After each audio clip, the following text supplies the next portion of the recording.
Hola, muy buenas tardes. Bienvenidas, bienvenidos, bienvenidas a la Librería Bonilla. En esta tarde estamos presentando el nuevo libro de Manuel Illanes, Las Puertas del Edén.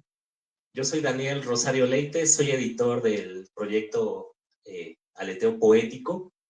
Aleteo Poético es una revista digital. Ya lleva 5 años publicando principalmente a poetas jóvenes de México y de Latinoamérica.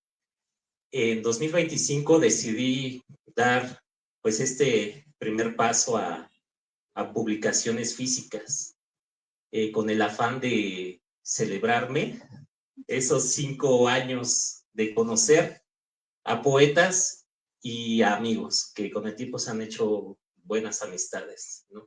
Entonces estoy celebrando esa amistad, ese trabajo poético y pues que estos libros vayan, naveguen por mares a donde quizás yo no puedo entrar, ¿no?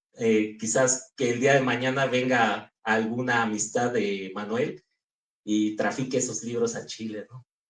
Entonces, esa es la idea principal, ¿no? Que este formato, si me ayudan ahí a levantar el libro para que medio lo vean, el formato viene encuadernado con un listón. Este formato yo lo vi en una entrevista que hizo Iván Cruz Osorio, aquí presente, a un editor que se llama Mauricio, Marco Lara Clark, y él publicó en 1995 una serie de autores, en su mayoría underground, y vi este formato, y yo no sabía cómo encuadernarlo ni nada, y me puse ahí a la faena de experimentar con materiales y técnicas de encuadernación, hasta que encontré esta y pues me gustó demasiado el resultado. Y pues mi primera víctima fue Manuel. Manuel ya llevo desde el 2016 conociéndolo y dije, no, mi primera víctima debe ser Manuel, y le dije, Manuel, vamos a publicar un plaquet, ¿qué te parece? Y pues estuvimos platicando una serie de ideas de qué podría embonar en este formato, y Manuel dijo, ¿sabes qué? Pues quiero publicar un fragmento de mi primer libro. Entonces, lo que ustedes van a escuchar es a un Manuel de hace unos 15 años, amigo, quizás. Casi cerca de 20. Casi cerca de 20 años. Entonces, es también algo importante para mí que a través de este libro, de esta publicación, el mismo poeta voltea atrás y reflexione y se mira a sí mismo, ¿no? En una especie de puerta de Edén, hacia dónde ha ido esa travesía de la poesía, ¿no? Entonces, disfruten de esta presentación. Feliz año 2026 a todos y cada uno de ustedes. Y vamos a iniciar con esta presentación, pues brindándole un fuerte aplauso a Librería Bonilla, por favor, porque se ha lucido con esta presentación. Muchas gracias. Y quisiera comenzar con los comentarios del poeta, crítico, literario, gestor cultural y editor de Dogma Editorial, Iván Cruz Osorio. Démosle un fuerte aplauso a él, por favor. Bienvenidas, bienvenidos.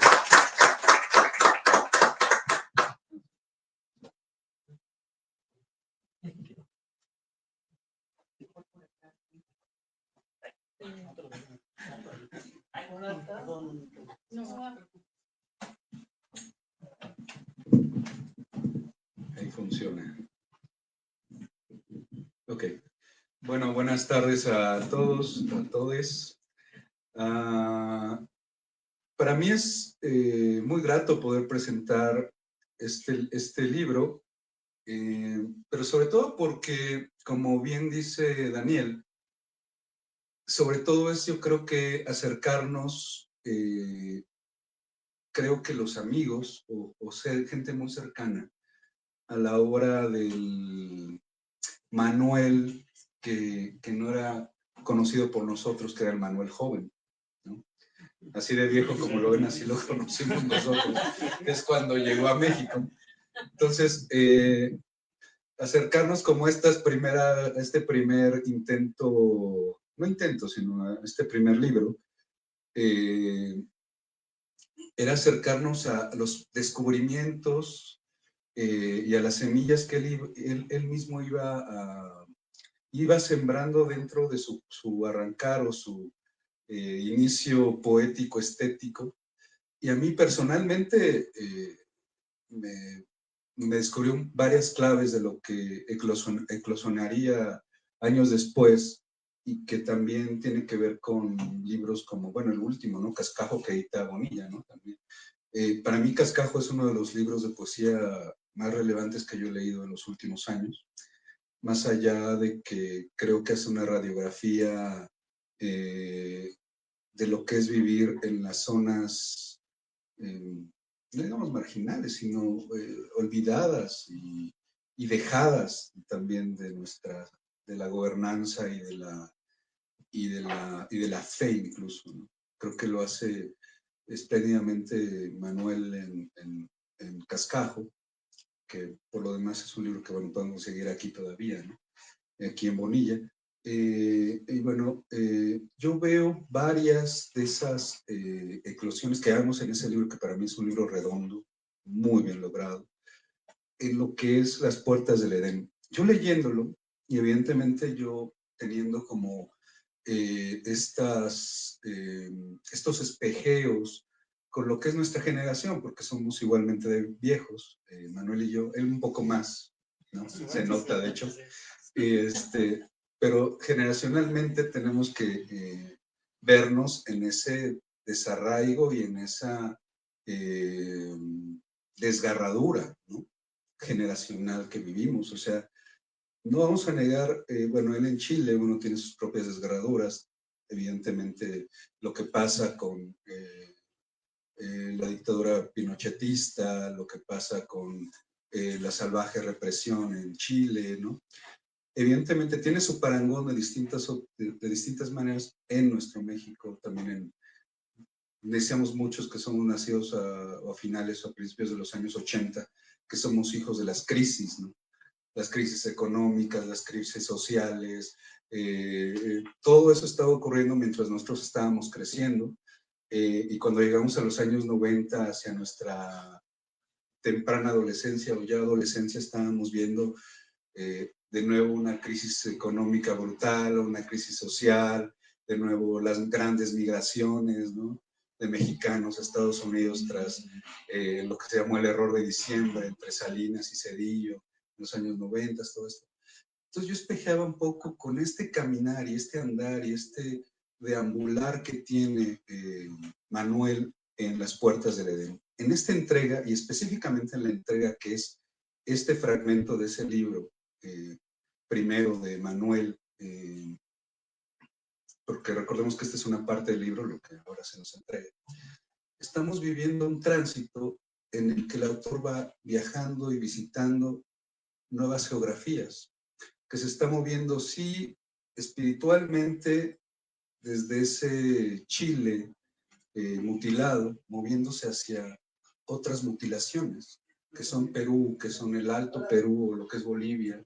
Se está moviendo en esas geografías, se está moviendo en esos desgarramientos. Para mí era un eufemismo decir Las Puertas del Edén, como se llama este fragmento, porque en realidad para mí fácilmente podrían ser las puertas del desgarramiento. Cuando uno lee lo que está haciendo Manuel aquí, es mostrarnos las fracturas, no solamente del continente, o las fracturas geográficas de una misma cordillera que los une allá a Chile, al Perú, al Alto Perú, a Bolivia, o todas estas zonas. Estos accidentes geográficos que ocurren a nivel geográfico o expuestos a nuestra visión, sino es una desgarradura absolutamente interna. Él se va abriendo y se va agrietando junto con eso. Para mí es conmovedor, porque cuando uno ve la mirada adánica de Manuel, ¿no? No es este maldito poeta exterminador de esperanzas de Cascajo, ¿no? Que ya es un tipo desgraciado porque nos dicen, yo ya no tengo esperanza y les voy a quitar la que tienen ustedes, ¿no? En ese libro, en Cascajo, que es brutal. No, es un tipo que se está abriendo, que se está desgarrando y se está agrietando mientras está escribiendo el libro, ¿no? Entonces, a mí me encantó conocer ese aspecto de Manuel, porque por primera vez lo vemos esta mirada adánica que también es igual de vulnerable que la nuestra, ¿no? No es este poeta ya maduro, ya con esta madurez que te roba la fe, sino es un poeta que está viviendo cómo se desgarra uno mismo, te está platicando cómo se está desgarrando él al ver estas geografías. Y para citar esto, bueno, les voy a leer una parte. Y cito a Manuel: la historia derruida a ambos costados de la Panamericana, cimientos de adobe erosionados, despellejados por la acción del sol y los vientos y misericordes, de la misma forma en que estos habían desecado la carne y la sangre de los obreros de las salitreras, cientos de pueblos fantasmas dispersos por la pampa, silenciosos atalayas de una hazaña que hoy nadie parece recordar, la colonización, el poblamiento de estas tierras resecas, una milagrosa eclosión que trasciende incluso la brutalidad esencial que está en su origen y nos representa la tragedia de nuestro pueblo, la lucha desesperada de los hombres por el pan y la justicia. En estas ruinas reverberan hasta hoy los pasos de 100 genealogías, de 1000 nombres que se pierden como las cruces de los cementerios nortinos entre las arenas que se disolvieron hace un siglo en el ácido ardiente del caliche.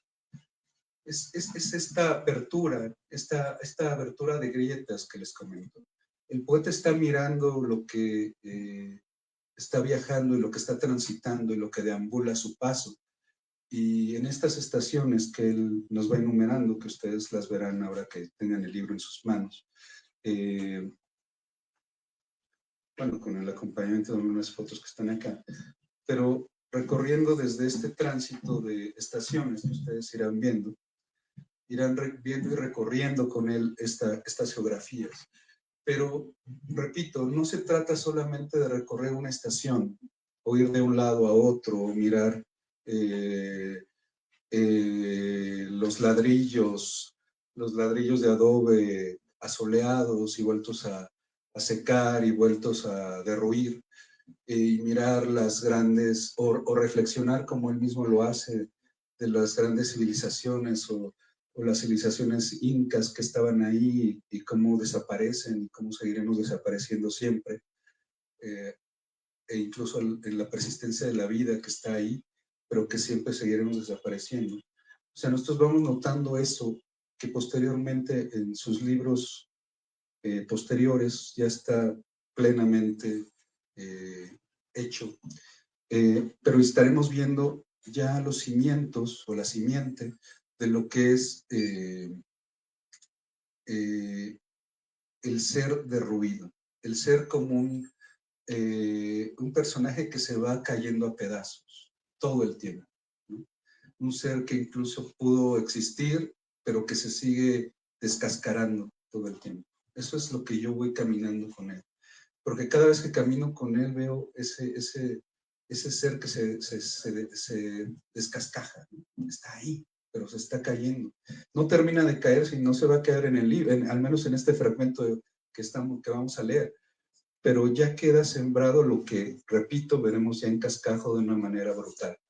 Entonces, dentro del conocimiento de lo que es la obra de Manuel Illanes, que repito, desde mi punto de vista, y con Cascajo al menos, yo creo que es uno de nuestros poetas mexicanos ya, con gran representación en lo que está ocurriendo en nuestra actualidad.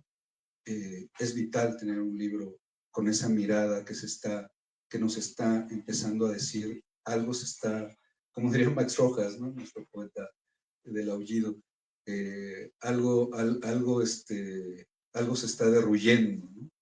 O algo cruje. Eso es el algo cruje de Manuel Illanes en este libro. Estamos viendo todo eso que está crujiendo y que en Cascajo ya lo veremos derruido, con toda la malevolencia y la maledicencia que ya tiene en Cascajo Manuel, que nos lo hará ver, ¿no? Pero aquí nos dice algo cruje, ¿no? Nos está advirtiendo algo. Y es verdad, algo está crujiendo en las puertas del Edén. Repito, para alguien que ha leído con mucho afecto, con mucho cariño, el mal que nos avienta o el veneno que nos avienta Manuel Illanes, creo que aquí hay un libro simiente que desespera en su desesperanza, pero también se toma con cariño esa desesperanza, porque era un hombre que todavía creía en algo, ya no cree en nada. Pero bueno,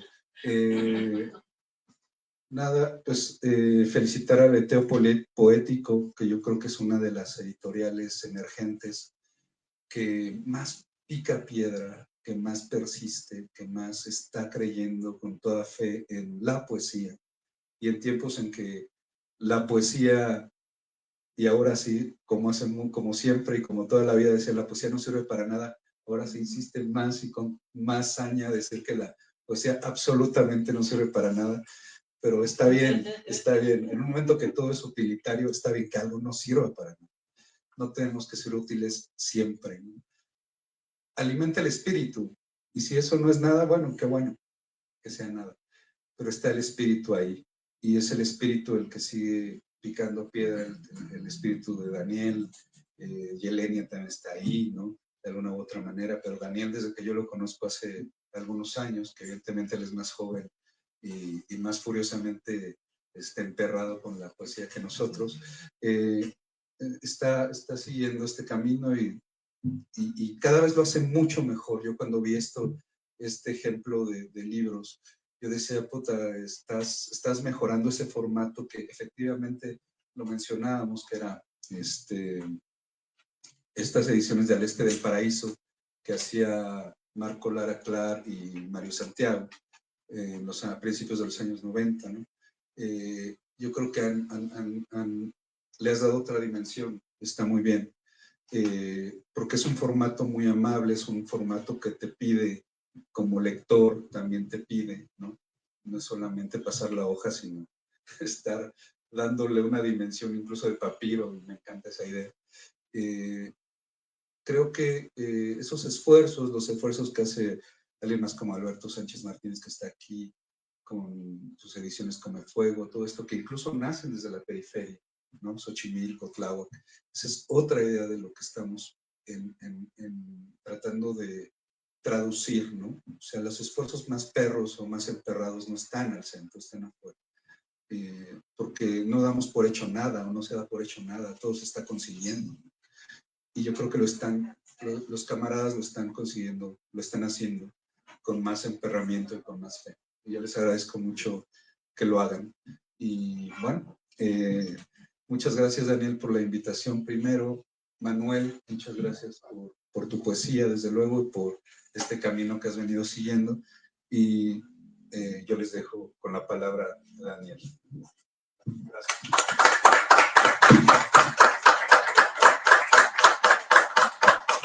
Muchas gracias, Iván, por tus palabras, por ser también parte del trayecto poético de Manuel, mío, también de Alberto, igual amigo muy cercano. Es un gusto que estés aquí. Ahora quisiera presentarles a Yelenia Cuervo. Ella es filósofa, poeta y crítica de arte, licenciada en Filosofía por la Facultad de Filosofía y Letras por la UNAM, maestra en Filosofía y Medios de Comunicación por el Instituto Salesiano y doctora en Cartografías del Arte Contemporáneo por el IMBAL. Recibamos con un fuerte aplauso a Yelenia Cuervo, por favor. Bienvenida.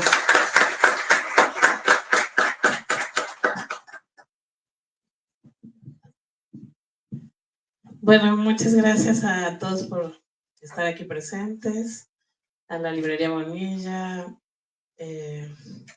a Manuel por la invitación, a Dani por hacer posible también este momento. Y bueno, coincido mucho de lo que ha dicho Iván. Yo también me quedó como la curiosidad de leer todo el libro, porque como bien ha dicho Iván, esto solo es un fragmento. de Tarot en la carretera, y también pensaba justo en el título, ¿no? Las puertas del Edén, y le preguntaba a Daniel si justo era un eufemismo o realmente este sí era el Edén a comparación de lo que había sido narrado en las otras partes del libro, ¿no? Yo voy a leer un textito porque suelo dispersarme más con la sola oralidad. Y bueno, a mí de entrada, como soy tarotista, pues me llamó mucho la atención la portada y empiezo con esto. El viaje define una ontología, un arte de ser y una poética propia. Michel Onfray.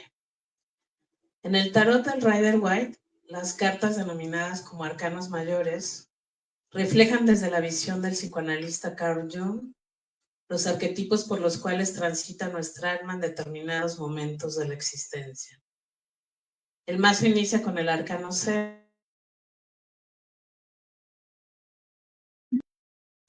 Podríamos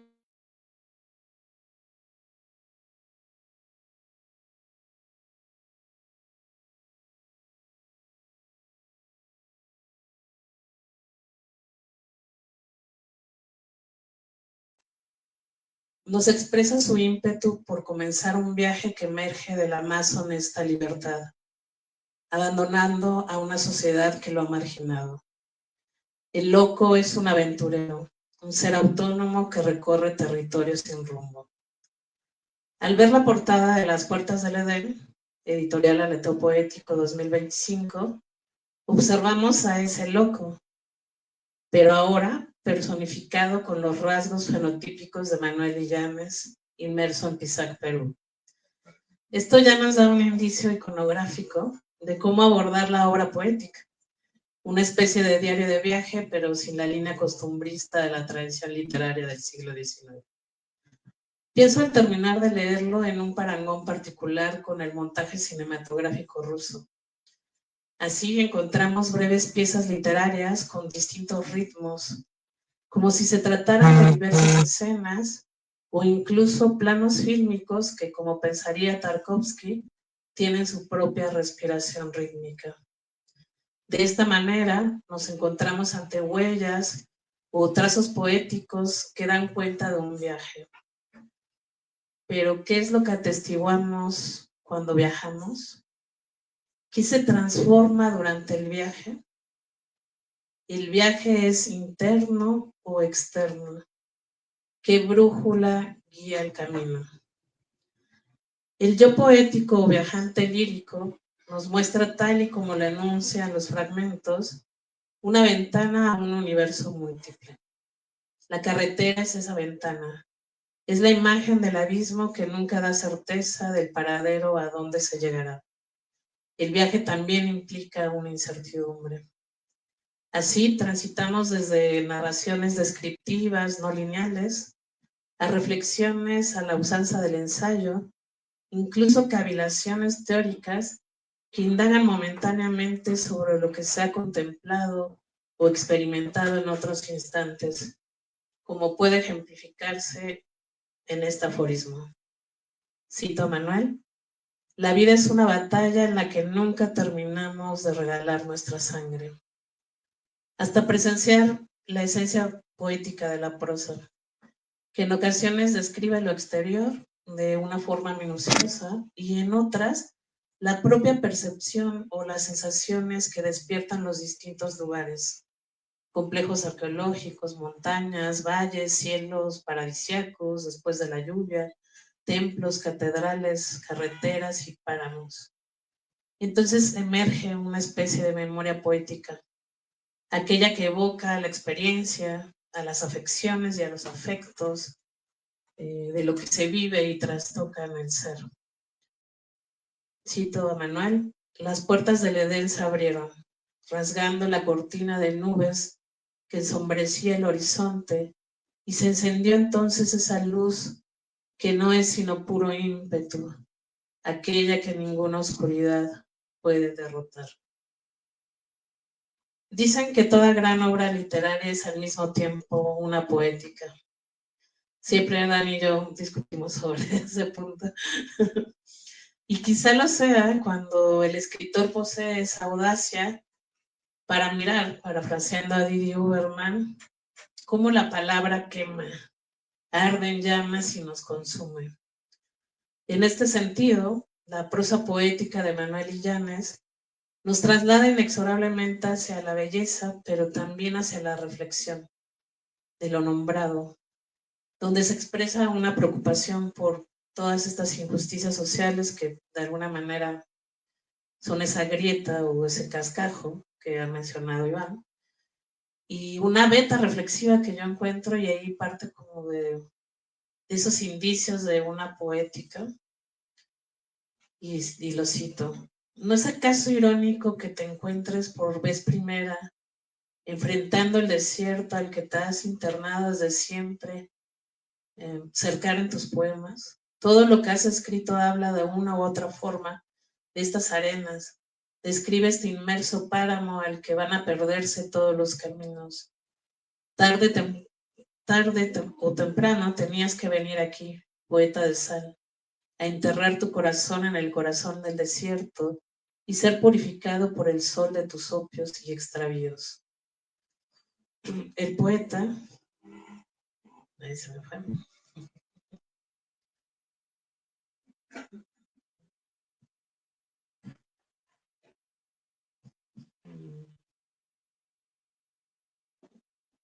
El poeta que se encuentra con esa primera imagen o arquetipo del desierto como paradoja, vacío e inmensidad, sequía y purificación espiritual, páramo y creación, ejemplificado de esta manera.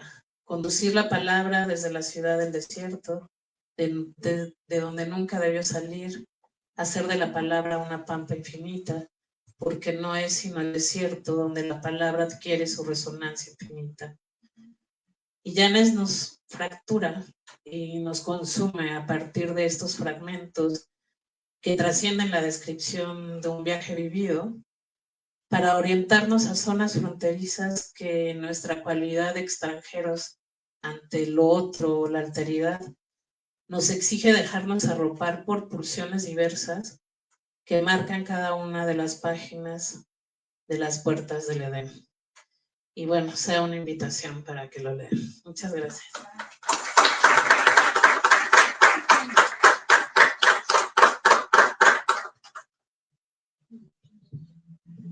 También les recuerdo que se está transmitiendo en vivo y a todo color desde la página de Bonilla, la librería. Si pueden meterse a Facebook, ahí le ponen Librería Bonilla y ahí pueden compartir la transmisión. Vayan preparando sus preguntitas, sus comentarios, para que nos pongan a chambear aquí a los presentadores, ¿no?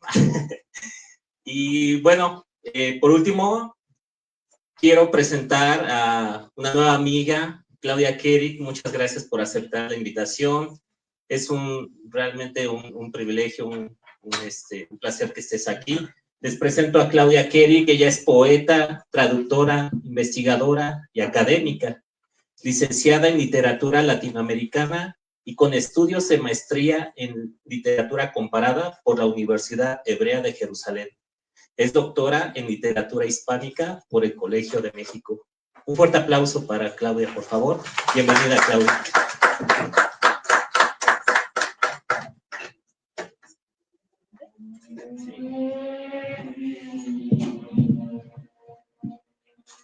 Bueno, voy a leer unas notas, un texto que escribí después de leer Las puertas del Edén. Algunas citas se van a repetir, puesto que tanto Iván como la compañera y Elena, pues nos fijamos en lo mismo prácticamente, ¿no? Nos fijamos en lo mismo. Con Iván coincido en el carácter iniciático de este libro y con Elena muchas cosas que dijiste del arquetipo del loco en la carretera. Bueno, vamos a ver si algo les suena a ustedes de lo que digo yo. ¿Ok? Me honra presentar hoy un libro de viajes de un poeta viajero. Eso es algo que hay que celebrar, porque la poesía es un lenguaje silencioso que debemos hacer que se escuche, y en ese sentido, reunirnos para presentar hoy un trabajo poético inspirador sobre el devenir es siempre una buena causa. Cuando conocí la poesía de Manuel Illanes, desde el primer poema que leí de él quedé subyugada. Relación de Iztacalco, un poema que incluí en un compendio sobre la Ciudad de México. Me maravilló por esa sensibilidad suya que volverá a sentirse en este trabajo germinal, que es muy anterior a todos los que yo conocía de él. Esa sensibilidad suya a los paisajes deshabitados, a la historia que encierran los lugares, a los escenarios de orfandad. Veo en las puertas del Edén las semillas de lo que acabaría siendo su poesía ulterior.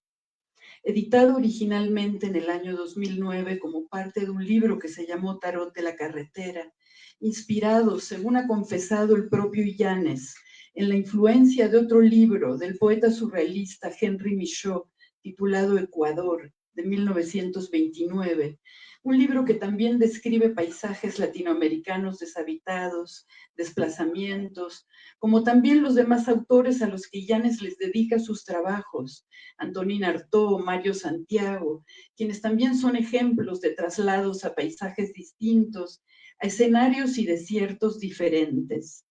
Creo que estos modelos le sirven al autor de Las Puertas del Edén para construir su propio punto de vista hacia el camino. Manuel Illanes es un poeta del camino, sea ese camino uno urbano, como la periferia de la Ciudad de México, o un camino en ascenso a las ruinas de Machu Picchu. Esta plaquette es el origen probablemente de esos trabajos posteriores y tiene valor justamente también por dejarnos en claro esa mirada en espiral que ya existía en él, esa capacidad suya de interrogar al paisaje rodeándolo, que es su gran habilidad. Es un poeta que no da por sentado lo que ve, sino que se para frente al paisaje y lo devela. Son justamente sus preguntas las que hacen tan interesante el desplazamiento. Un escritor también importa por los modelos que elige. Ninguno de nosotros nace escribiendo en un mundo sin literatura. Siempre estamos superponiendo nuestra escritura a la escritura previa de alguien, o sabiendo que hubo una escritura antes que la nuestra. Y el que un escritor elija bien a los modelos que lo retan y que quiere superar o igualar es fundamental. Y en el caso de Manuel Illanes, este cuaderno de viajes, que tiene como antetexto a Henry Michaud con su libro Ecuador, es fundamental para entender la búsqueda que como poeta Illanes emprende en Las Puertas del Edén. Ese eco lo enriquece. Henry Michaud escribió su cuaderno de viajes acerca de su paso por Ecuador y con su libro fundó un género, el de esta escritura sobre los desplazamientos, que se volvió medular para muchos escritores posteriores. Y el que Manuel Illanes haya tomado en cuenta este modelo para hacer el suyo y propio, me parece un acierto. Pero me parece más importante todavía subrayar que aunque Illanes se inspira en la tradición de los viajes literarios que han hecho otros escritores, él tiene el suyo propio. Y el suyo tiene mucho que ver con su propio destino, el exilio voluntario en distintos lugares y en la propia escritura. En el texto de Illanes también se respira algo iniciático, un primer encuentro con esas ruinas peruanas que luego serán parte de su proceso. Toda literatura es cascajo, afirmará Illanes en su libro homónimo. Esta sentencia poética que aparece en su memorable poemario titulado igualmente Cascajo, nos habla de ese carácter residual que puede tener la literatura, hecha de palabras que se alimentan de lo que irá desapareciendo, de lo que se va rompiendo o permanece, de lo que dejó un residuo. Así entiendo yo esta sentencia contenida en el verso Toda literatura es cascajo. Y creo que ya en Las Puertas del Edén, el libro que hoy estamos presentando, está esa semilla de hablar con lo que se va recogiendo en el camino, de interrogar al paisaje, de revisar o reparar en aquello que se quedó tirado al pasar, las palabras, por ejemplo. Su escritura es ese juego de azar, el tarot de la carretera, esa apuesta por lo que se puede descubrir moviéndose del lugar. Hay un riesgo y el poeta lo asume. Su poesía nos transmite la sensación de ir descubriendo con él lo que él nos está describiendo como una respuesta vital a ese caminar. La construcción de un camino cuyo tema es el propio viaje hacia uno mismo. Las puertas del Edén es un trabajo germinal en el sentido de que anticipa ya el perfil de Yanes como un viajero de ciudades inhóspitas, como un poeta que recoge las reacciones que provoca el paisaje. Pero cuando hablamos de paisaje, hay dos opciones: el paisaje exterior y real, sobre el que el poeta puede pronunciarse, y el paisaje interior, que encuentra en lo externo la escenografía que lo identifica. Y Yanes es más de los segundos. Siguiendo el linaje espiritual de Henri Michaud, que había escrito sobre la cordillera de los Andes, el suelo es negro e inhospitalario, un suelo venido desde dentro, y Yanes nos ofrece en este cuaderno de viajes, Las puertas del Edén, la mirada del pepenador de paisajes de abandono que llegará a consolidar en Cascajo. Cito a Yanes: ¿no es acaso irónico que te encuentres por vez primera enfrentado al desierto al que has intentado desde siempre cercar en tus poemas? Hay en Yanes una extraña atracción por lo desierto, que se irá volviendo cada vez más pronunciada, una tentación por silenciar incluso al paisaje, por devolverlo a la nada. Su ojo identifica siempre pueblos fantasmas o ciudades que son espejismos rodeadas de vientos inmisericordes, a los que busca darle, como él mismo dice, una efímera existencia de papel desechable como todas. Toda literatura, afirma Yanes en este libro, es una forma modesta de apropiación del mundo por parte de hombres que de otra manera no podrían participar ni intervenir en él. Y Yanes interviene en las formas que captura con su mirada, interrogándolas. Su intención, sin embargo, me parece que tiene mucho que ver con ese desierto que lo magnetiza como fin último. Vuelvo a citarlo: conducir la palabra desde la ciudad al desierto de donde nunca debió salir. Hacer de la palabra una pampa infinita. ¿Por qué esta restitución del ruido al silencio de donde nació? ¿Por qué esta búsqueda de la orfandad resonante del desierto? Cito a Yanes: rescatar del lodo de los días los tartamudeos de la noche, perder en el camino todas aquellas referencias de nuestra vida de vigilia. Hay una cierta caída interior que se consigue eludir atendiendo estas ruinas ancestrales por las que el viajero asciende para contemplar las ciudades que van apareciendo como olas resplandecientes. Las puertas del Edén se le abren a quien aguanta la mirada. Parece recomendarnos este viajero poético. Rasgando la cortina de nubes, se encendió entonces esa luz que es puro ímpetu. Este libro también, si es visto como la semilla de un itinerario poético que lo condujo hasta su memorable poemario titulado Cascajo, del que todos hemos hablado hoy, y más allá de él, puede ofrecernos más claves de su quehacer poético. Hace un uso de recursos de la Biblia, consciente o inconscientemente.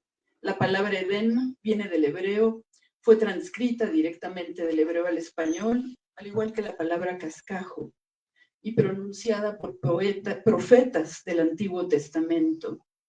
El Gan Eden, el jardín del Edén, está mencionado en la Biblia. Es ese jardín de las delicias que pintó el Bosco, ese mundo paradisíaco de donde va a ser expulsado Adán, Edén, de manera que las puertas del Edén en este libro pueden entenderse en más de una dirección, tanto como puertas de entrada al paraíso que le espera solo al caminante que sabe desentrañar el paisaje, como accesos a un sitio que desconocemos. Esta figura que dibujó Daniel Leite, evocadora del vagabundo, del que camina, del que transita, despojado de todo, es él el que va a abrir las puertas del Edén.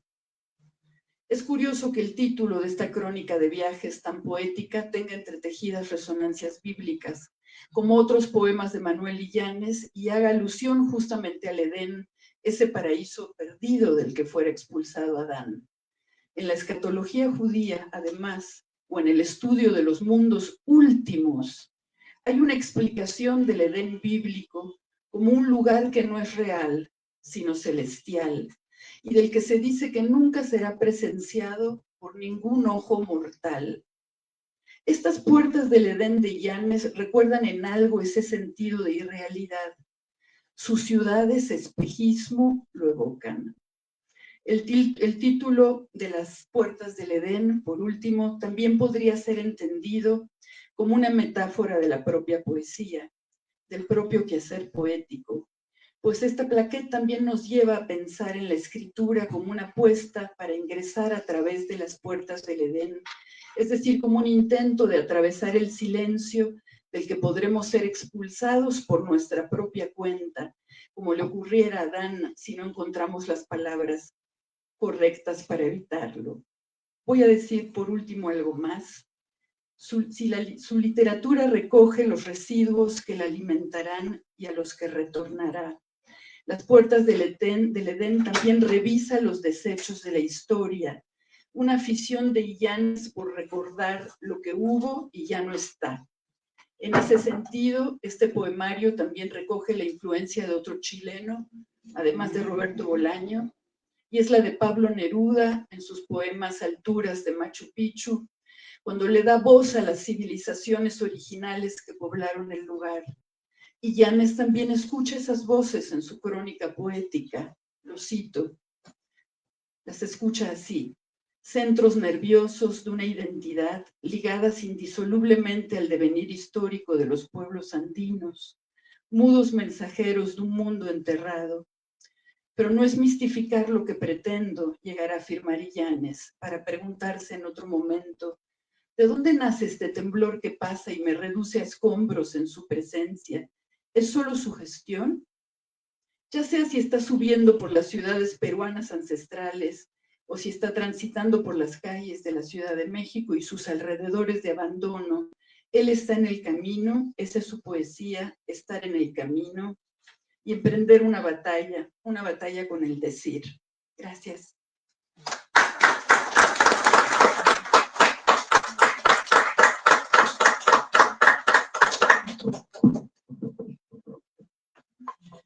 Muchas gracias, Claudia, por tus palabras, por compartir tus impresiones acerca de la obra y vida de Manuel Illanes. Muchas gracias por estar aquí. Pues ahora el momento que todos esperamos a Manuel Illanes. Voy a agarrar aire para leer toda su semblanza. Para quienes no conozcan a Manuel Illanes, él es maestro en letras mexicanas por la UNAM. Ha publicado los libros de poesía Tarot de la Carretera, Crónica de Toyán, Memorias del Inframundo, Paisaje con Ruinas, Diario de la Peste, y ¿qué más? Residencia Temporal, 6 poetas mexicanos. Esa es una antología. Y tu último poemario es el de Cascajo, ¿no? Entonces, pues ahorita hicimos esa vuelta de hoja y volver a recordar tu trayectoria poética, ¿no? Y yo como editor te agradezco muchísimo, Manuel, que me hayas dado la oportunidad de publicarte. Ya anteriormente habíamos hecho El Paraíso Inc. En 2018, ¿no? Hace tiempo en una lectura te vi con ese plaquet totalmente destruido, todo así, todo lleno de mugre de los dedos, realmente todo rayoneado. Y como editor, te agradezco mucho eso, que le hayas dado en su madre ese libro así. Es el mayor premio que yo como editor me puedo llevar. Quiere decir que ese libro, si hablara, qué tantas cosas nos podría contar, de verdad. Yo espero que ahora este nuevo libro, Las Puertas del Edén, pues igual, está en blanquito, entonces creo que es más delicado. Y pues nada, los dejo con Manuel Illanes. Bienvenidas y bienvenidos.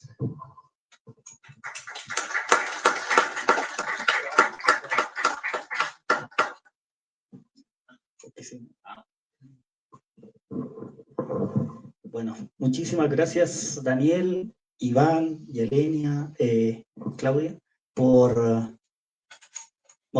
en primer lugar a Daniel por la oportunidad para publicar en este caso en Aleteo, a Iván, Yelenia y Claudia por las claves que dieron, porque en realidad todas como que dieron el clavo en respecto como al texto. Bueno, antes de como dar el speech en este caso de presentación del libro, yo quiero dedicar esta lectura a Víctor Hugo Sánchez, que es un amigo de la editorial, que murió en noviembre del año pasado. Bueno, te dedico esta presentación a ti, Víctor, y todo lo que viene después te lo voy a dedicar. Bueno, tal como les comentaba, en realidad las lecturas que hicieron Iván, Yelenia y Claudia fueron así, pero muy, muy precisas. Entonces, quiero en este caso como introducir el libro justamente a partir como de estas lecturas, porque en realidad, por ejemplo, tanto Iván y Claudia mencionaron algo que es como está súper presente en lo que yo hago a partir de este caso de Tarot de la Carretera y hasta Cascajo, que es la importancia que tiene la dimensión histórica como en lo que yo escribo. Yo por lo menos suponte en este libro, que es tal como lo han comentado los tres, un diario de un viaje que yo realicé en 2008 por el norte de Chile, Perú y Bolivia.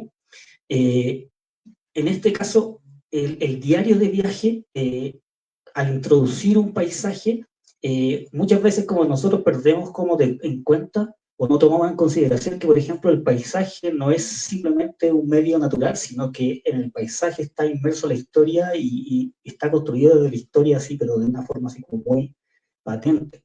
Entonces, suponte, en este libro en particular, ese desenvolvimiento por el paisaje es justamente una introducción o un viaje por la historia. También en este caso, Iván lo dijo, yo desde este libro en particular siempre he tenido como, se podría decir que una vocación latinoamericana.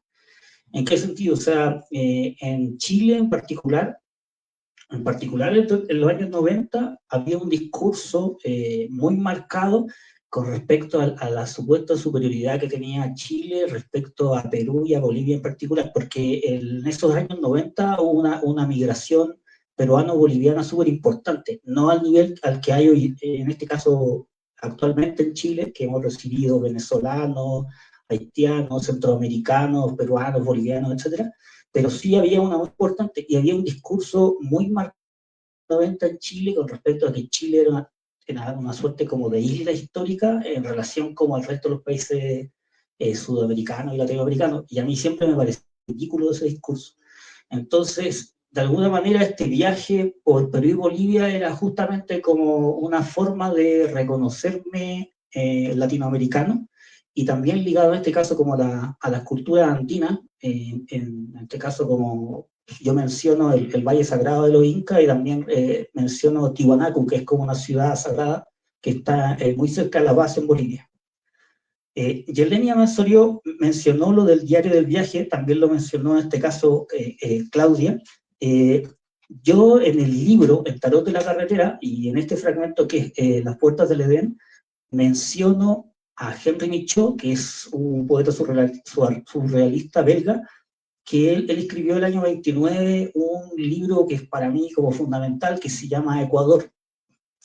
¿Por qué es fundamental? O sea, sí, Michaud muestra una fascinación por el paisaje ecuatoriano, pero lo hace también como con un tono irónico también, que a mí me es como súper agradable, porque de alguna forma mucho de lo que se relataba en los diarios de viaje del siglo XIX tenía más que ver con una suerte de exotización, en este caso, del paisaje sudamericano, del paisaje americano. O sea, de alguna forma una construcción que no tenía nada que ver con lo que en realidad es nuestro paisaje. Entonces, Michaud sí tiene ese tono irónico que a mí me encanta y que de alguna forma yo busqué o intenté emular en Las Puertas del Edén. También en Las Puertas del Edén yo hablo de Baudelaire y discuto con Baudelaire respecto como a su poética, en este caso del viaje, porque para todo poeta, en este caso actual, poeta contemporáneo, Baudelaire es como de alguna forma alguien que nos ha marcado por toda la visión que tiene en este caso de tanto de la poesía que él hizo de la urbe, en este caso en Las Flores del Mal, el acercamiento que hizo a los paraísos artificiales y a toda la tradición de droga, en este caso como que existe desde el siglo XIX hasta la actualidad. Entonces, yo discuto tanto con Baudelaire como con Michaud respecto como a esa poética del viaje. Yelenia mencionaba también el tema de las reflexiones acerca del tema del viaje, que ciertos fragmentos donde, como les comentaba, yo estoy discutiendo con Baudelaire y estoy discutiendo con Michaud acerca de qué es el viaje. Y para mí, suponte, en el viaje, más que un desenvolvimiento geográfico o más que un recorrido físico, se trata de alguna forma de una transformación espiritual, o sea, de una autotransformación espiritual, porque de alguna manera, en la medida que uno se expone al otro, uno se va transformando interiormente. Entonces, de alguna forma, ese viaje comparte una dimensión espiritual y una dimensión física. Por lo mismo, bueno, Yelenia mencionaba el tema del carácter del libro. El libro, de alguna forma, es un texto híbrido. En particular, en otras partes de Tarot de la Carretera, hay poesía, en el sentido de textos que en verso, hay prosa poética, hay reflexiones que son como muy prosaicas en este caso. O sea, de alguna forma yo estoy combinando géneros. Claudia, bueno, mencionaba en este caso a Henry Michaud, que ya de alguna forma ya les comenté lo importante que ha sido Michaud en este caso como para la escritura del libro. Hablaba de la tradición literaria del viaje, también de alguna forma como ya lo mencioné, y Claudia mencionaba algo que también es importante, no solamente en este libro, sino que en los libros posteriores que yo he escrito, que es la suerte de lo que ella menciona como escatología, una escatología bíblica. Y eso es cierto, porque de alguna forma no es que yo me identifique, por ejemplo, como con la tradición profética que hay en los libros del Antiguo Testamento, pero sí suponte hay como una mirada que está, por ejemplo, muy marcada en un libro del Antiguo Testamento que es el de Jeremías, que es justamente como de la voz que de alguna forma está explayándose, la voz que como que se expresa, es una voz que está al margen siempre, que no es parte del poder, que ataca el poder y que por lo mismo queda de alguna forma de lado, en este caso como del sistema. Entonces, suponte, es algo que sí a mí me ha interesado siempre. El libro de Jeremías para mí durante una época fue muy importante. De hecho, en Paisaje con Ruinas, yo hablo del libro de Jeremías en varios de los fragmentos. Entonces, sí es algo que, tal como dice Claudia, sí está presente tanto en este libro como en otros libros que yo he escrito. Y bueno, ahora sí me gustaría leer algunos de los fragmentos del libro. ¿Sí? Entonces, ya algunos de estos fragmentos los leyeron, pero bueno, van a tener que escucharlos por segunda vez o por tercera, así que ya lo mencionaron. El primero es conducir la palabra desde la ciudad al desierto, de donde nunca debió salir, hacer de la palabra una pampa infinita, porque no es sino en el desierto donde la palabra adquiere su resonancia definitiva. Bueno, este fragmento lo leyó Iván, o leyó una parte del fragmento. Habla acerca de un pueblo que se llama Humberston. Humberston es un pueblo del norte de Chile, que a fines del siglo XIX y comienzo del siglo XX era una salitrera muy famosa. El salitre fue durante mucho tiempo en Chile el principal producto de exportación que teníamos nosotros, el equivalente al cobre actualmente en la economía chilena. Y las condiciones en que vivían los obreros de la salitrera eran, pero terribles, o sea, de verdad era un sistema de explotación que era horrible. Entonces este fragmento menciona esa ciudad. La historia derruida a ambos costados de la Panamericana, cimientos de adobe erosionados, despellejados por la acción del sol y los vientos inmisericordes, de la misma forma en que estos habían desecado la carne y la sangre de los obreros de las salitreras. Cientos de pueblos fantasmas, dispersos por la pampa, silenciosos atalayas de una hazaña que nadie parece recordar.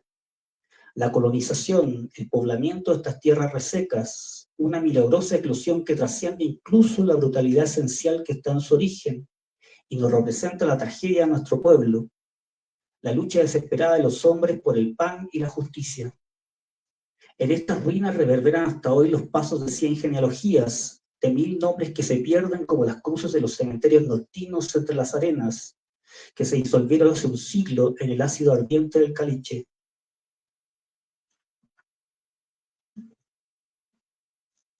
Los habitantes de Micuya habían plasmado, 2 milenios antes de nuestro nacimiento, sobre estas piedras rojizas la gama completa de sus actividades y emociones. Posturas amatorias, danzas en homenaje a las divinidades, representadas por el puma, los camélidos, el suri, escenas de caza o de oración al sol. Todo el espectro que va desde lo religioso a lo profano había sido cubierto en sus petroglifos. Casi se podría afirmar que habían figurado sobre la piedra sus miedos y esperanzas más íntimos, tan transparentes habían sido en su arte. El fragmento que viene, yo hablo de un lugar en Chile, en el norte de Chile, que se llama Santa María en Iquique, que era una escuela.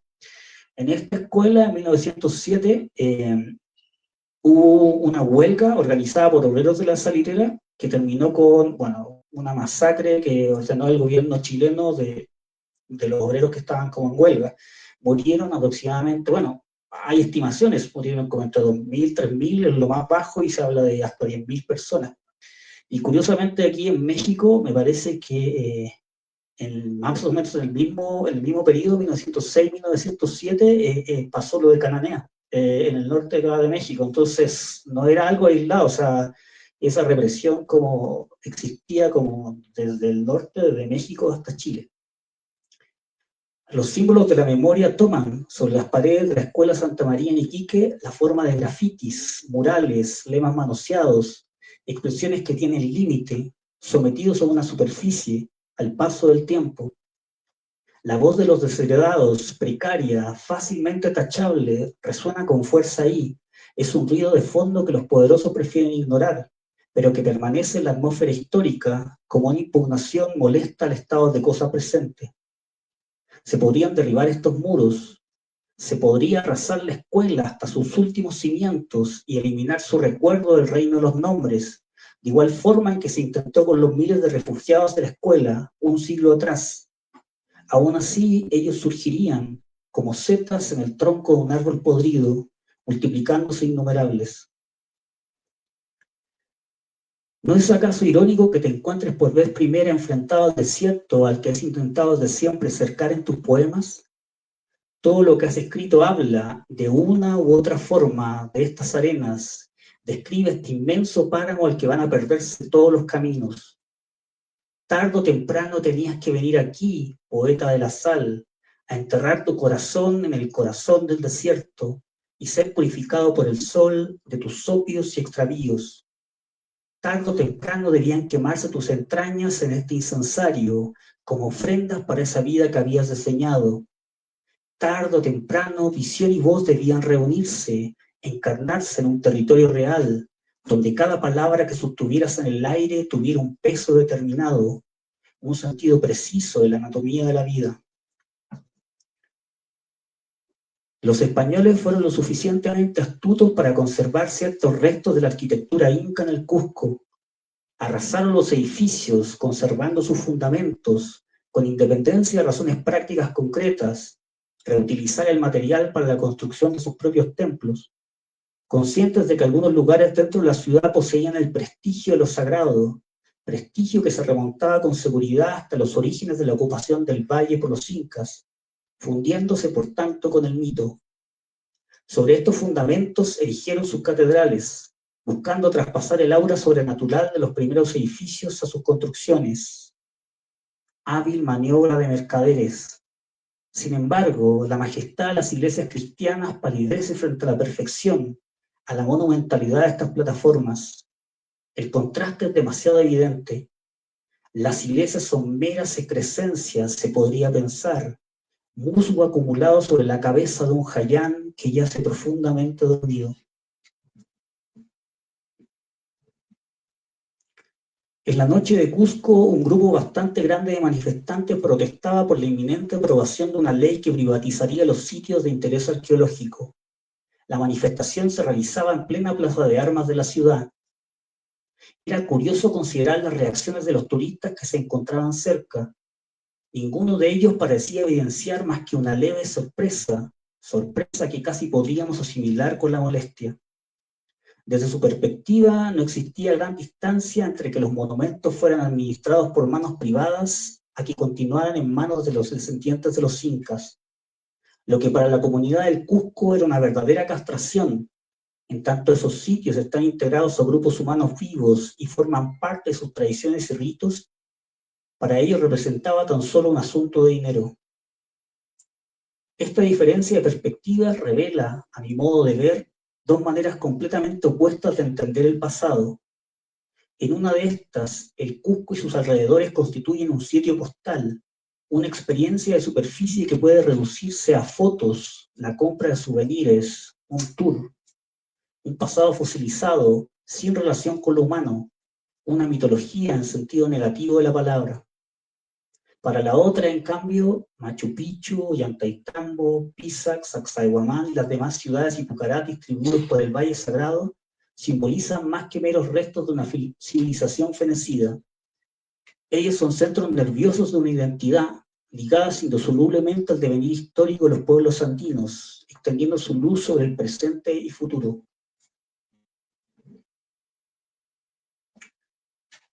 ¿Qué me une a estas ruinas? ¿Qué ligazón puede existir entre ellas y yo, a todas luces un extranjero, un total extraño al mundo de resonancias y ecos que provocan en Perú? ¿Es real, es auténtica esta sensación de pertenencia que ellas me producen, las raíces que descubren en mi ser? ¿O es tan solo una entelequia, una necesidad racionalizada de integración, de encarnamiento en una comunidad imaginaria? ¿De dónde nace esta emoción? ¿Este temblor que pasa y me reduce a escombros en su presencia? ¿Es solo sugestión o hay algo más?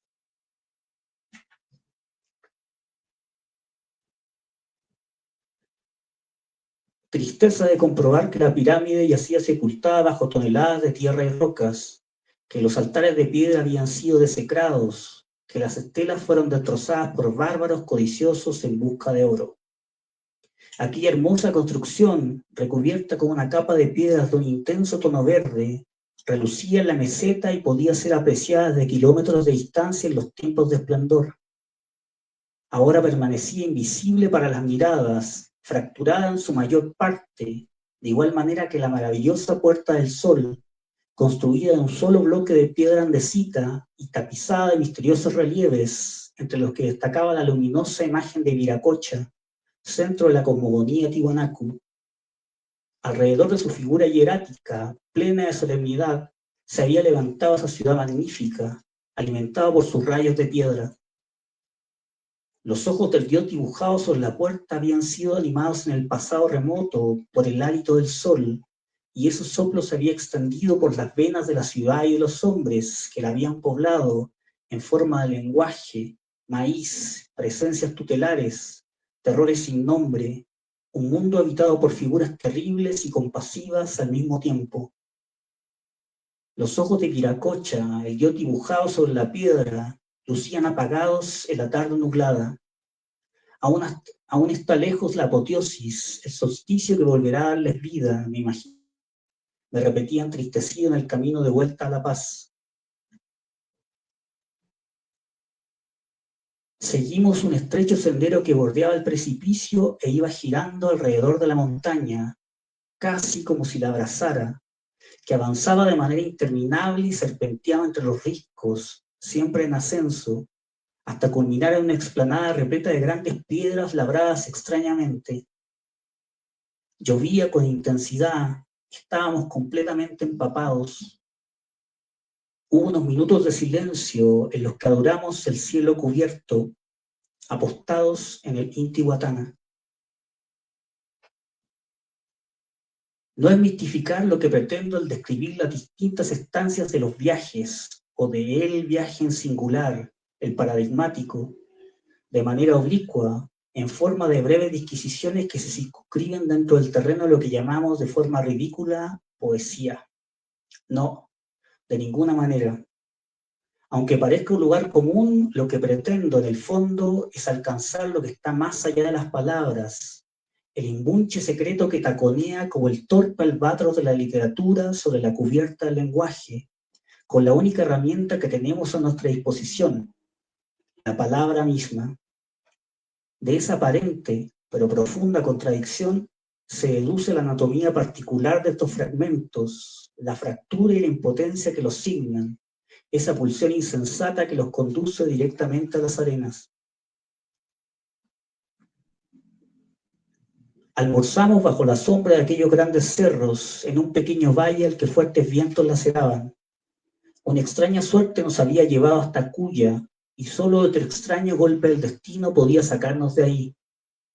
Mientras comíamos en una de las mesas de aquel inmaculado restaurante, pensaba en qué posibilidades tiene alguien normal, alguien promedio como nosotros, de llegar a un lugar tan remoto. Y aquí estamos ahora, cansados y aburridos de tanto viajar, y sin ninguna traza de salir de Cuya. El viento soplaba con violencia tras la vidriera del restaurante, arrastrando algunas bolsas, y el sol golpeaba implacablemente sobre el asfalto. Se podía oír el horizonte crepitar en la lejanía.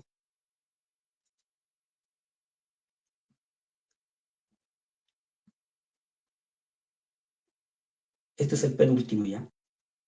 En el templo Calasasaya del complejo Tiwanaku, los antiguos habían plasmado en una de las murallas externas una reproducción del oído humano en forma de embudo. Al apoyar tu cabeza sobre él, podías escuchar, amplificado de una manera maravillosa, cualquier sonido que se produjera al interior del templo, incluso a grandes distancias. Como pájaros inflamados, las conversaciones venían a enterrar su ceniza en nuestros tímpanos, acudiendo presurosas desde los rincones más lejanos. Aquello simplemente rozaba el milagro. La cultura tiwanaku había domesticado lo misterioso, incorporándolo a la vida cotidiana de sus habitantes. Qué lejos se encontraba ese logro superior de aquello que nos ofrece nuestra existencia posmo, representados por íconos devenidos esfinges, que no hacen más que atemorizar o desconcertar sin establecer terreno sagrado, instalándonos en un vacío al que se tilda de libertad. Toda nuestra complicada y dramática arquitectura de signos se enmascara un gran cansancio, la certeza banal de que nos encontramos en un camino sin salida. Valorar la simpleza de ese caracol de piedra, reconocerse por un segundo del otro lado de la pared en la que se estrellan nuestros esfuerzos, avergonzados por el vértigo de una deslumbrante inocencia. Y esto para terminar ya. Subimos hasta el atalaya del monumento a Pachacútec. Había algunos visitantes allí, peruanos y argentinos. Pedro Pablo sacó la cámara y después de realizar el ritual cotidiano, el aparato estaba tan deteriorado que debíamos parcharlo siempre que quisiéramos tomar una fotografía para evitar que las baterías se soltaran. Enfocó la ciudad, buscando un cuadro perfecto. Hubo un momento de duda. El panorama que se nos ofrecía era tan grandioso, tan intenso sus eclosiones, que no sabíamos por dónde comenzar. Muchas gracias.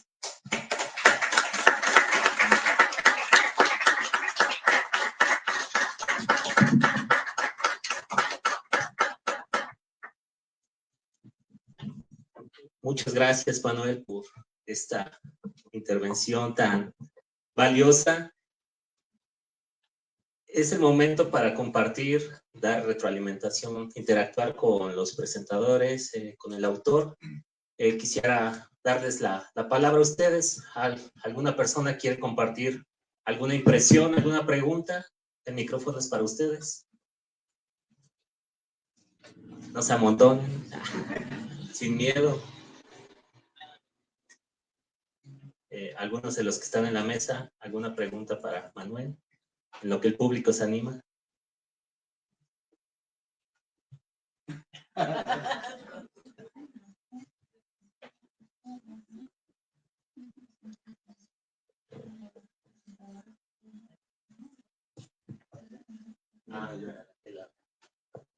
Ahí.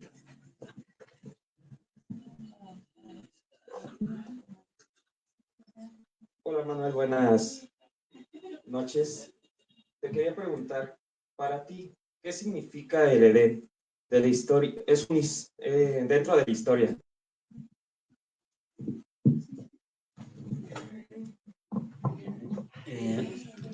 En algún momento como que Claudia sí aludió a eso como en relación con el libro. Yo creo, o siempre he sentido más bien que el Edén es un momento como exterior como a nuestra existencia. O sea, de alguna forma como que representa un espacio como utópico que no pertenece a nuestro mundo. O sea, no es que yo como que considere que, o sea, tal como decía aquí Iván, que yo soy un sujeto desesperanzado que no tiene ningún ideal, o no tiene ningún así como que piensa que vamos a ser todos aniquilados y destruidos, no.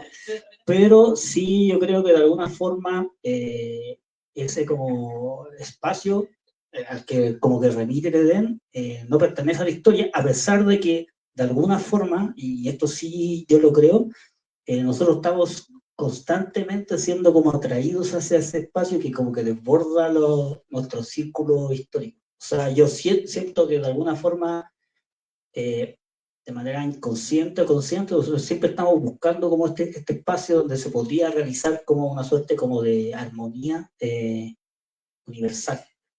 De alguna forma es como como te decía, como un lugar que no está dentro de nuestro espacio, pero al que nosotros constantemente estamos aspirando. Muchas gracias, Manuel. ¿Alguien más? Aquí en la mesa. Ahí. Mira, Sí, sí.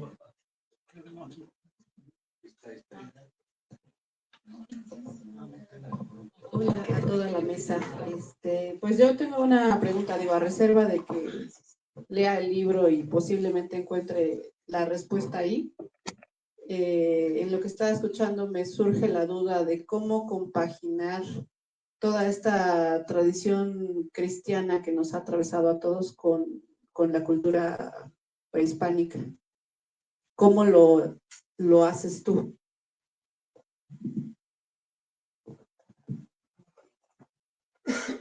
Sí, es una pregunta súper difícil. Yo creo que de alguna forma sí estamos marcados por las dos tradiciones. O sea, ya como de alguna forma, desde el momento en que se produce el descubrimiento, de alguna forma ya hay un desarrollo de la hibridez que es como para nosotros, como está incorporado en nuestro ser, o sea, como al ser latinoamericano, digo yo.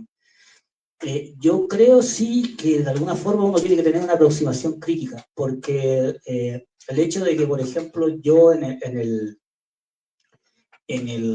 las puertas del Edén hable de cierto acercamiento, en este caso como a la cultura incaica, a la cultura tiwanaku, etcétera, no significa que yo la estoy idealizando, porque eso es como, yo creo que de alguna forma es casi como un movimiento como natural, en el sentido de que de alguna manera como estas culturas fueron destruidas, de alguna forma nosotros como que quizá tengamos como justamente como a generar como una suerte de idealización frente a estas culturas, o sea, tanto respecto como a las culturas prehispánicas, como a nuestra misma tradición de historia como desde la conquista en adelante, yo creo que hay que tener sí como una aproximación que sea como crítica, de alguna forma como que no asumiendo en este caso como una posición de adoración o de odio con respecto como a estos momentos históricos, sino que de alguna forma como buscando como de alguna forma sí darle un espacio como al pensamiento como crítico.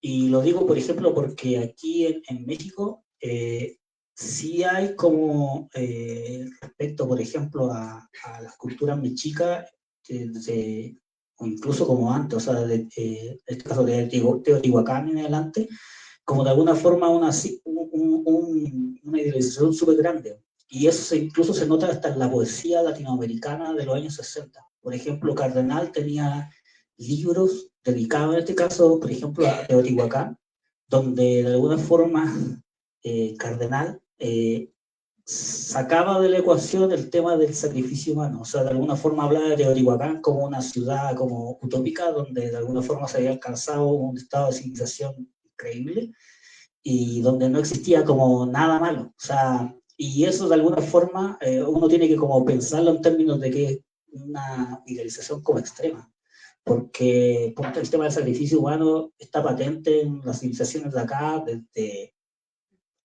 milenios, o sea, incluso como antes de la era cristiana. Entonces yo creo también como que en términos como de la aproximación que uno tiene que tener, sí hay que tener como cuidado como con ese tipo como de detalles. Entonces yo sí creo como de alguna forma que hay que buscar como acercamiento, pero que sea de alguna forma lo más crítico posible. Bueno, pues de esta manera, bueno, que no, o sea, ¿cómo los haces hablar? ¿Cómo los haces hablar terminando el evento? Adelante, Marco, bienvenido. No, bueno, es que con las intervenciones, aquí me surgió acá una pregunta, ¿no? Un poco viendo en panorama tu obra, Manuel, ¿no? O sea, bueno, sobre todo Escombros, del libro anterior, ¿no? Cascajo, por ahí, Cascajo y ahora, ¿no? Yo veo ahí o sea, yo veo dos recurrencias, ¿no? No sé qué tan conscientes estoy de. Y esa es la pregunta, ¿no? La primera de ellas es al lugar, ¿no? O sea, en Cascajo hay, bueno, lo viste acá, ¿no? Toda esta referencia al urbano, etcétera, ¿no? La colonia de Madrid, ¿no? Y todo un recorrido muy puntual, incluso de todas estas geografías urbanas, ¿no? Y ahora lo que acabas de leer, ¿no? Pues es esta otra descripción también de otros lugares, ¿no? Y el título es como la antítesis, ¿no? Es el no lugar por antonomasia, ¿no? Entonces, de ahí fue donde me surgió un poco el cuestionamiento, ¿no? Acá hay algo consciente, deliberado. Eso me parece que te aproxima un poco a la crónica, ¿no? Hay una poesía como hermanada de la crónica o una voz lírica que se hermana con la crónica, ¿no? Pero sí quería preguntarte eso, ¿qué tan consciente es? ¿Qué tan o sale o cómo se va dando ese proceso creativo? Yo sí soy como de los escritores que cree mucho más como que de alguna forma como que el recorrido que uno hace, por lo menos en literatura, es un recorrido en la oscuridad. O sea, no creo que de alguna forma responda como un gesto como calculado, racional, de decir, bueno, yo construyo un proyecto poético y este proyecto poético empieza en A y termina en Z. De alguna forma yo creo que eso es como darle una importancia como muy grande a la racionalidad, de la cual como que yo no reniego ni nada por el estilo, pero yo sí creo, por ejemplo, que uno se mueve más bien como en términos como de alguna forma uno se va abriendo paso a través de la oscuridad, y dentro de esa oscuridad de alguna forma hay ciertos momentos como de luz que uno va de alguna forma conectando a lo largo como de una trayectoria. Pero, y en ese sentido yo sí creo, por ejemplo, que Baudelaire para mí es como una figura como muy importante, a pesar de que Baudelaire, por ejemplo, era de los escritores que ensalzaba como lo racional, mucho más allá como de alguna forma sí, era como de los escritores que tenía como ese, pero toda su poética de alguna forma, donde él habla acerca de la urbe como de París, o sea, y justamente de los desechos, o sea, de alguna forma, cuando yo, por ejemplo, hablo en Cascajo de las zonas marginales que están en Tláhuac, en Xochimilco, en Ciudad Nezahualcóyotl, o sea, por lo menos en la Ciudad de México, eso es son espacios que son recurrentes, o sea, deberíamos preocuparnos como de eso, o sea, de alguna forma esos espacios atraviesan de la ciudad como en todas las direcciones. Entonces, ese interés, por ejemplo, no es un interés nuevo, o sea, el interés por la ciudad por lo menos nace en Baudelaire, y Baudelaire también es como los primeros escritores que justamente habla acerca como de estos espacios como marginales dentro de París. Entonces, de alguna forma como que proviene de eso, no responde a un gesto así como te decía, como de un proyecto poético que comienza en tal lugar y que termina en tal lugar, sino que más bien como de alguna forma un recorrido dentro de la oscuridad. ¿Alguien más? ¿Listo? Bueno, pues así es como terminamos esta primera presentación del volumen 1 de la colección Nacidos para Desobedecer, de la editorial Aleteo Poético. Les agradezco muchísimo la mesa, los asistentes, a la librería Bonilla por el espacio, su tiempo, la disposición. El libro está a la venta, también pueden checar todo el catálogo de la librería.